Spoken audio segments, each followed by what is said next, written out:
રાજુભાઈ ને એકને આવો બનાવ થયો છે એવું નથી હો. હું બીજા 2-3 અનુભવ અને ઉદાહરણ સહિત કહું કે રાજુભાઈ જેલમાં ગયા તો એમને છોડાવવા માટે જામીન તો ન અપાવ્યા.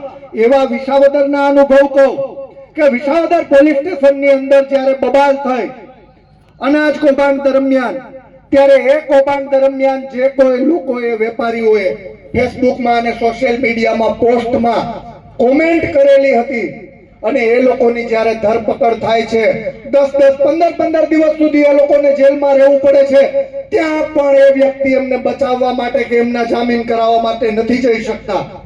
અરે એમની તો વાત દૂર રહી, પોતાના કાર્યકરો ઉપર જ્યારે ફરિયાદ થાય તો એમને આગોતરા, પોતે એવું કહે છે કે હું LLB છું, તો એમના આગોતરા કરાવવાના બદલે હારતોરા કરીને એમને જેલમાં મોકલે.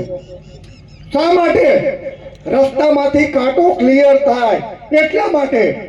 અને આવી જ્યારે નીતિ કોઈ પણ પાર્ટી અપનાવતી હોય કે ખેડૂતોના વિરોધની વાત કરતી હોય તો એવા લોકોને જાકારો આપવાનો સમય ચોક્કસથી આવી ગયો છે.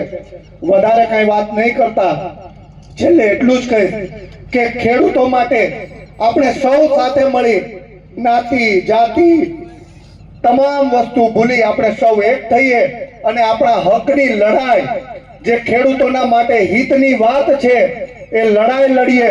અને જ્યારે ભારત એક કૃષિ પ્રધાન દેશ છે ત્યારે કૃષિ પ્રધાન દેશમાં એક જ સંકલ્પ કે કૃષિ સદર, ખેડૂત સદર તો દેશ સદર.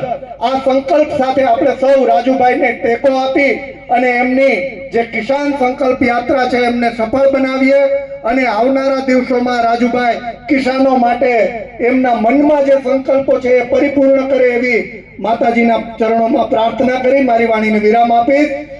મોટી સંખ્યામાં ખેડૂતો ઉપસ્થિત રહ્યા ને એ સ્વયંભૂ રહ્યા, આ સૌથી મોટી મહત્વની વાત છે. અહીંયા બાર રોડ પર જે ગાડીઓ પાર્કિંગ થઈ છે, દૂર દૂરથી સમય પોતાનો ખર્ચી અને ખેડૂતો આવ્યા છે.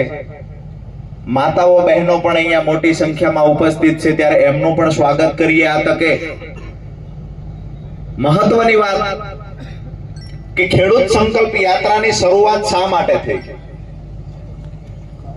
સંકલ્પ શેનો લેવાનો છે? તો ગુજરાતમાં હાલ બિન રાજકીય રીતે ખેડૂતો માટે લડતા સંગઠનો ખરા, પણ આખા ગુજરાતમાં જેનો વ્યાપ હોય એવા સંગઠનો ગણ્યા ગાંઠ્યા રહ્યા છે. રાજકીય પાર્ટીઓ ખેડૂત સંગઠનને ખાઈ જવાનું કામ કરે છે. કોઈ ખેડૂત આગેવાન બહાર આવ્યો, ખબર પડે કે ખેડૂતોનો પ્રેમ મળી રહ્યો છે, ખેડૂતો આ આગેવાનની સાથે જશે, આવી જ્યારે ખબર પડે ત્યારે રાજકીય પાર્ટીઓ એક થઈ અને ખેડૂત નેતા અને ખેડૂતો વચ્ચે દિવાલ ઊભી કરવાનું કામ કરે છે ને અમે હળદરની ઘટના પછી જોયું છે.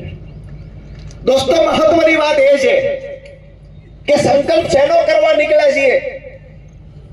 તો રાજુ કરપડાએ જોયું છે કે મારા ખેડૂતોને દેવામાંથી કેમ બહાર કાઢી શકાય. છેલ્લા 8 વર્ષથી ખેડૂતો માટેની લડાઈ લડતો આવ્યો છું અને કાયમ માટે જ્યારે જરૂર પડશે ને ત્યારે ખેડૂતોની વચ્ચે ઊભો રહેવાનો છું.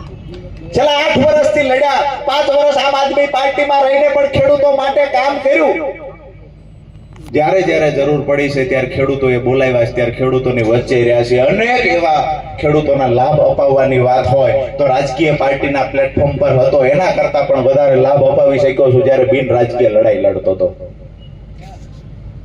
દોસ્તો, 2018, 19, 20 સતત અતિવૃષ્ટિ થઈ.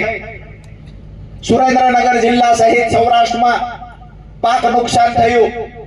એ વખતે પણ બિન રાજકીય લડાઈ લડ્યા અને ખેડૂતોને વળતર ચૂકવડાવ્યું.